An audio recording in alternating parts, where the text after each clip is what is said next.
Hello friends, welcome to my YouTube channel mission English for our government exams. मैं Kapil Dev, assistant teacher in GIC. आज से हम शुरू कर रहे हैं एलटी ग्रेड इंग्लिश का प्रैक्टिस सेट सीरीज। इस सीरीज में आपको मिलेगा previous year questions, grammar, comprehension और एक्सपेक्टेड क्वेश्चंस जो आपकी एग्जाम प्रिपरेशन को स्ट्रांग बनाएंगे। आप लोग वीडियो को लास्ट तक जरूर देखिएगा और कमेंट बॉक्स में अपने सजेशंस को जरूर दीजिएगा। चलिए आज हम शुरू करते हैं। अपना जो पहला क्वेश्चन है, who is considered as the first English poet.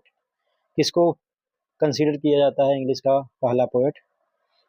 तो इसमें राइट आंसर है option number B, Caedmon. Caedmon को इंग्लिश का फर्स्ट पोएट कहा जाता है। इन्हें लिखने का नेचुरल टैलेंट नहीं था, लेकिन रात में सपना आता है। जब सपना आता है तो ये हिम की रचना करते हैं। चलिए अब हम नेक्स्ट देखते हैं क्वेश्चन नंबर 2 है, who is the author of ecclesiastical history of the English people. बताइए इसका राइट आंसर क्या होगा दोस्तों? तो इसका राइट आंसर हो जाएगा ऑप्शन नंबर ए, बेदे। इनका पूरा नाम था वेनरेबल बेदे। इनका टाइम का जो पीरियड था 673 से लेकर 735 ईस्वी तक। चलिए दोस्तों अब हम नेक्स्ट देखते हैं, name of the Anglo Saxon epic. जो एंग्लो सैक्सन हमारा एपिक था उसका नाम क्या था? तो दोस्तों यहाँ पे ऑप्शन नंबर सी सही है, बियोल्फ। ये ओल्ड इंग्लिश एपिक पोएम है। ये अल्टरनेटिव वर्स में लिखी गई है। इसमें बियोल्फ के बारे में स्टोरी है। उसमें ग्रैंडल रहता है और ग्रैंडल की मदर रहती है और ड्रैगन के फाइट के बारे में दिखाया गया है। ये बहुत ही इंपॉर्टेंट है। ये लगभग 8th एंड 10th सेंचुरी की बात है। चलिए अब हम नेक्स्ट देखते हैं, the 100 Years war was between. किसके बीच में 100 ईयर वार लड़ा गया था? तो हम देखते हैं कि इंग्लैंड एंड फ्रांस यहाँ पर राइट आंसर है। इंग्लैंड और फ्रांस के बीच में 100 ईयर वार भले नाम है, लेकिन यह युद्ध 116 साल तक चला था। और ये शुरू कब हुआ था? ये दोस्तों शुरू हुआ था 1337 ईस्वी में।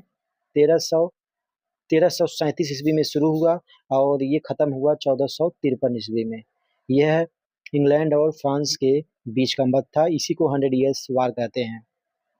चलिए दोस्तों नेक्स्ट क्वेश्चन देखते हैं, in which year did the peasants revolt happen. कब जो है किसानों का रिवॉल्ट कब होता है, विद्रोह कब होता है, ये घटना कब की है? तो ये घटना दोस्तों 1381 ईस्वी में रिवॉल्ट पीजेंट्स ऑफ रिवॉल्ट होता है 1381 ईस्वी में।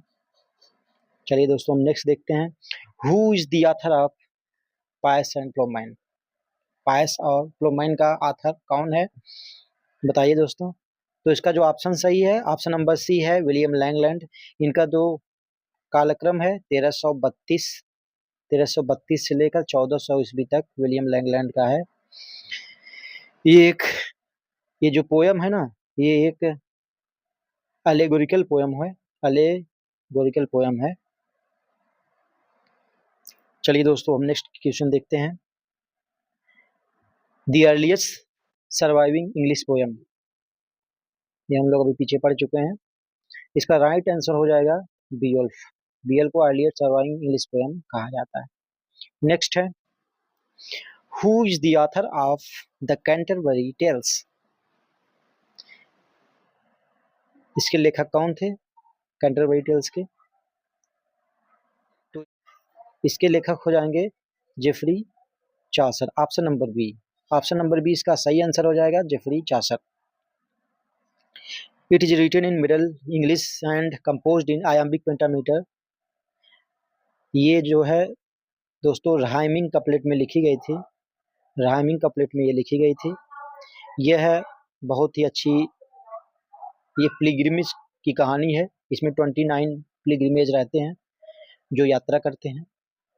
चलिए दोस्तों हम नेक्स्ट देखते हैं, the middle age were held to begin in England with.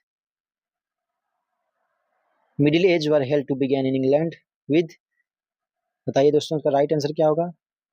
इसका राइट आंसर हो जाएगा दोस्तों option number D, the Norman conquest. Next, who lead the Norman conquest? Norman conquest को कौन कौन लीड करता है? तो इसको लीड करते हैं दोस्तों William the Duke of Normandy को लीड करते हैं। सॉरी, चलिए दोस्तों हम नेक्स्ट देखते हैं। दोस्तों, name of the elegy written by Chaucer on the death of Blanche the wife of John of Gaunt. बताइए दोस्तों इसका आंसर क्या होगा? यह दोस्तों लिखी गई थी लगभग 1368 से लेकर 1370 के बीच में ये लिखी गई थी। यह compose to mourn the death of जो ब्लांच ऑफ लंकास्टर थे, उन्हीं की wife Blanche of Lancaster, wife of John of Gaunt duke of Lancaster थे। यह एक ड्रीम एलोगरी पोयम है। यह लगभग 1334 लाइन की है, 1334 लाइन्स की है। यह लिखी गई थी ऑक्टोसिलेबिक कॉपलेट में। चलिए दोस्तों अब नेक्स्ट देखते हैं। When did the general prologue of Canterbury Tales compose? कब लिखा गया था इसका प्रोलॉग कैंटरबरी टेल्स का? लिखा गया था ये जेफरी चासर के द्वारा 1387 ईस्वी में लिखी गई थी। नेक्स्ट देखते हैं दोस्तों। The first English printer who set up a printing press in 1476, यानी कि जो इंग्लिश का फर्स्ट प्रिंटर था वो कब प्रिंटिंग प्रेस का कब सेट किया गया, किस सन में? तो यहाँ पे ऑप्शन नंबर बी दोस्तों, ऑप्शन नंबर बी यहाँ पे सही है। कैक्सटन के द्वारा first English printer who set a printing press in 1476। तो ये कैक्सटन के द्वारा हुआ था। नेक्स्ट है, in which year was the first printing press set up in England? कब सेट किया गया था? अभी हम लोगों ने पढ़ लिया है, 1476 ईस्वी में इसको सेट किया गया था। नेक्स्ट है, A short, traditional and popular story in verse of unknown authorship is called? A short, traditional एक छोटी पारंपरिक पॉपुलर स्टोरी होती है जिसके ऑथरशिप अननोन रहते हैं, उसको हम क्या कहते हैं? उसको हम बैलेट कहते हैं। यहाँ पे ballad is the right answer. Next, who wrote treatise on the strobel astrolabe? ये कौन लिखा था? तो यहाँ पे राइट आंसर हो जाएगा दोस्तों option number D, Chaucer.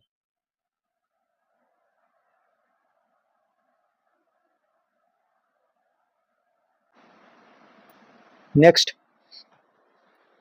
कन्फेसियो Amantis is the work of? Confessio Amantis किसके द्वारा लिखा गया था? तो यहाँ पे दोस्तों ऑप्शन नंबर ए सही है, जॉन गावर के द्वारा लिखा गया था। ऑप्शन नंबर ए यहाँ पे right answer. Next, the Magna carta was signed in? किस सन में मैग्ना कार्टा को साइन किया गया था? तो यहाँ पे दोस्तों 1215 ईस्वी इसका राइट आंसर है। Next, who did start the 100 Years war with France? France के साथ किसने 100 ईयर वार को स्टार्ट किया था? तो इसमें ऑप्शन नंबर सी सही हो जाएगा, एडवर्ड थर्ड ने। Next, which among these was written by Chaucer under Italian influence? Italian के प्रभाव से चासर ने क्या लिखा? इसमें से क्या लिखा गया जब इटालियन से वो प्रभावित हुए तो उसने किस चीज़ की रचना की, किस पोयम की रचना की? तो यहाँ पे ऑप्शन नंबर ए सही हो जाएगा, a legend of good women. Next, which incident is considered the beginning of the Renaissance in England. Renaissance का जो उद्भव काल था किसके शासनकाल में ज़्यादा हुआ? तो यहाँ पे जो उद्भव काल माना जाता है रेन ऑफ क्वीन एलिजाबेथ माना जाता है। एलिजाबेथ गद्दी पर बैठी थी 1558 ईस्वी में और 1603 तक इनका शासनकाल था, उसी को माना जाता है रेनेसा। चलिए अब हम नेक्स्ट देखते हैं। In which year did the war of the roses end. कब वार ऑफ रोजेज इंड हुआ था? तो ये हुआ था दोस्तों 1485 ईस्वी में। वार ऑफ रोजेज लड़ा गया था लंकास्टर, यह एक गृह युद्ध था। लैंकास्टर और यार्क फैमिली के बीच में युद्ध था गद्दी को लेकर।